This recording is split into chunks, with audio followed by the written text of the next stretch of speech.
Hi everyone, welcome back to our channel. I hope this is finding you well and in great spirits.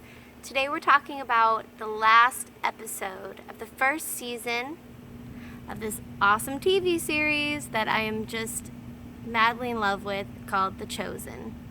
The very last episode, it is called I Am He, which indicates that Jesus decides it is time. It's time to let everyone know that he is here and he is the Messiah. So when you watch the episode, if you haven't watched it already, you get to see what decision he makes and how he goes about spreading the word that he has finally arrived. I feel that The Chosen right now couldn't have come at a better time.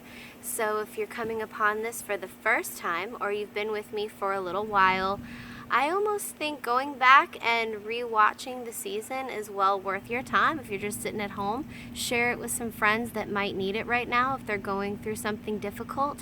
One of the things that I've always felt about The Chosen is that it gives you this amazing feeling of hope, and that's something that we all really need right now. I think what's fascinating about The Chosen, and I want to lay this out for you guys because it's pretty special, is that it's not filmed in a big studio or funded by any major TV network. And I feel like it's doing so amazing.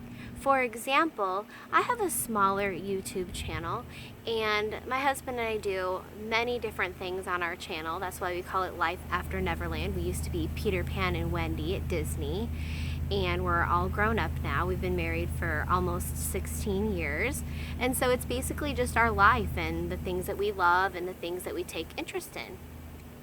And there's a few TV shows that we just randomly decided that we were going to cover on our channel.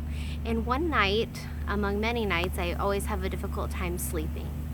But I always like to try meditations. I said this in one of my prior Chosen vlogs, and I came upon The Chosen and started watching it, the very first episode about Mary Magdalene, and it literally brought me to tears. I mean, I'm talking about some seriously ugly tears. Snot and everything was coming out of my nose. And here I am bawling, hysterically bawling. I'm like, oh my goodness, I'm hoping my husband won't wake up and see me like ugly tears. But that's how moving it is. It's so extremely touching. So let's get into the episode. Oh, one more thing that I forgot to tell you, which is the biggest part of all, is that I've been struggling to get people to watch a few of my other television show reviews. But my husband was like, honey, are you sure that you want to talk about The Chosen on your channel? Only because no one really knows about it, and it's not like a major TV show, so like people aren't going to be searching for it online, and people won't watch. How do you feel about that? I mean, are you concerned that people aren't going to watch? And I thought, no, I'm not really concerned about it because I really care about it, and I'm really passionate about it. And I felt like this feeling in my heart that I needed to do it. And the other day I was looking at how many people have viewed my videos, and it's way more than my regular TV shows that I view. And that's pretty exciting considering the fact that The Chosen is not filmed in a big studio or in a major television network situation. So those of you that have been watching my videos, I just want to say thank you so much. And I've had some new friends comment down below, and I just want to say thank you. I cannot express that enough. All right, so let's get started on the episode. So last we were left with Nicodemus and Matthew, and they were asked by Jesus to follow him. This is really profound because I feel like in our everyday lives, we're kind of going down this path. This is kind of how I've been viewing my life. I'm going down a path, and the path that seems really easy and mapped out sometimes isn't always the path that you want to go. Do you know what I'm saying? Especially when you're trying to do the right thing, and things can get really, really hard. But I will tell you, I don't know if you've experienced this, but me in my life, when I really try to go within and I really try to think about where do I think my bliss is, what is my soul needing, what is my soul wanting, and it changes from time to time, doesn't it? And I know immediately when I'm not going down the path that God wants me to go. I know immediately because it turns completely upside down and it just feels wrong. It feels wrong. And I think that that is what is going on with Nicodemus now. It was sad and it really broke my heart. I don't know how you guys felt about watching Nicodemus. You know he wants to go with Jesus. You know that he just really believes in him and in his mission. But he's stuck in this Pharisee situation. And I think he's in a really rough place. And I think it's real. And I think it's raw. Who's to say that many of us being put in that situation, would we drop everything, his wife, everything that you've known, and follow that? That's a hard path. They are coming after Jesus, and he knows what that's going to look like. And he's going to be in the midst of all of that. And that's a big chance to take. And not everybody is the type of person that can do something like that. And to see him sobbing, literally just sobbing, and to kind of see in a way Jesus's disappointment, because I know that Jesus saw a lot in Nicodemus, and I did too, and I just think the two of them and Nicodemus added to that group would have just been a wonderful addition. So how sad is that? And you can tell even from the very beginning that Nicodemus is hungry for Jesus and hungry for the knowledge, and he is stuck in this Pharisee situation, and he's stuck with his wife, who I do not enjoy at all. She was talking about candlesticks and plates and stuff. No, she's missing the bus completely. So Nicodemus, he gets to spend the rest of his life knowing that he made this decision, and I honestly think it's going to eat him up. So what's worse? Taking the risk to follow Jesus and have your bliss, even though you're going to be condemned? Or being with people who are going to ultimately harm and endanger Jesus in a very severe way? And then you're married to this lady who you absolutely cannot connect with at all. I don't understand it. Nicodemus! I just want to shake him. And then Matthew, on the other hand, Matthew is special. He is amazing. He just dropped everything. He doesn't care. And he is up there with the Romans. So, and the Romans are 100% after Jesus. And Matthew is... because Matthew chose to follow Jesus now, it is going to make things much harder on Jesus, and quite possibly even harder on Matthew. But I did really enjoy how nice Gaius was with Matthew's family. And you can tell that even though Gaius was putting on the airs that he thought Matthew was, in my term, a Fruit Loop dingus, judging him, right? He did have a special place in his heart for Matthew. I loved when they dropped off the dog. That was the best. Oh, it was so cute.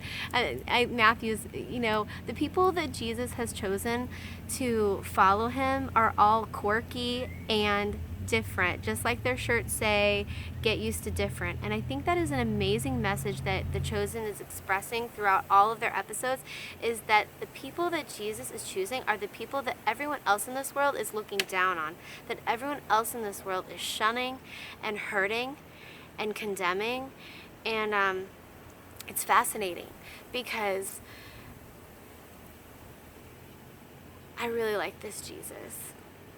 I love this Jesus. I want to follow this Jesus. I want to be a part of his world. I feel like I've always had people saying,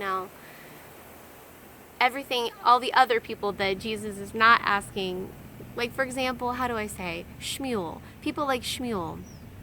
All the people that were condemning that young lady that Jesus comes encountered with in the end, the Samaritan, what are they called? The Samaritan woman. All of those people in her community were condemning her to the point where she had to go in the heat of the day all by herself just so she didn't have to deal with all of the pain and probably bullying that she would have to go through for some of the choices that she's made. But you see there at the end, Jesus saw through her. Jesus sees through Simon. Jesus sees through Matthew. And he even sees through Nicodemus. And he wanted to help Nicodemus, right? So he's not looking at their bad choices. He's looking at what's in their heart. And he's looking at what's in their soul. And I think that it is so valuable that we all remember that about Jesus. And we all remember that about God. And how many times, if you think about with Nicodemus, Has Jesus wanted us to follow him? He's given us the message, but we're just not listening. There's been so many times in my life where I'm looking back and I'm saying, wow, he really protected me there. Like, he really picked me up and he lifted me out of that situation and he placed me down in a safe place. And he's done that for me so many times, in which I'm so insanely grateful for. And I think with the Sumerian girl, she was even pointing out where she didn't feel like God was in her life, but I feel like Jesus was saying, but he is. If you just have the faith, I can give you the living water, which you really need. And look at Nicodemus. He's not going for the living water. He's going for the pure pressure. What a difficult balance that we have in our life and the choices that we have to make. And it is extremely complicated, isn't it? How did you guys feel about this episode?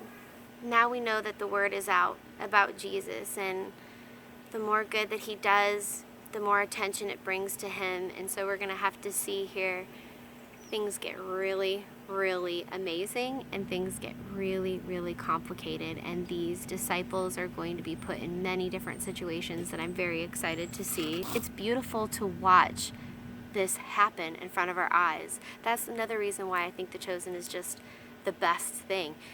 To have a TV show about Jesus where you can relate to the characters that are being presented to us. These characters are in the Bible, and Dallas Jenkins is making them so real to us and so relatable. And he's making Jesus so relatable. Jesus has a great sense of humor. Jesus is charming. Jesus is compassionate. Jesus accepts you and does not judge you. I don't know if we're all getting that message. I think the most exciting part about the episode was at the very end, and not simply just because Jesus was going public, I guess you could say.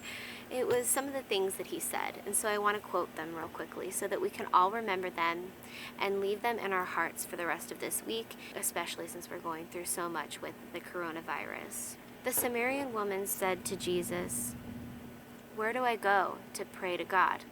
And Jesus said, God is spirit. It doesn't matter where you worship. It's heart and it's mind. And I think that's absolutely beautiful, because right now a lot of churches are being closed and many of us are not able to worship in the church. So where do you worship God in these times? I mean, you can speak to him whenever you want. I believe that he just wants you to know about him, to seek him, to speak to him, to engage with him, to appreciate the things in your life, even in the midst of a pandemic. So you guys, there's no time like the present to start developing your relationship with Jesus. And I say, just start watching The Chosen. You're going to feel so connected, and you're going to feel connected to yourself and your soul, because there's going to be different characters that you can truly relate to. They're going to make you laugh. They're going to make you cry. They're going to make your heart just skip a beat.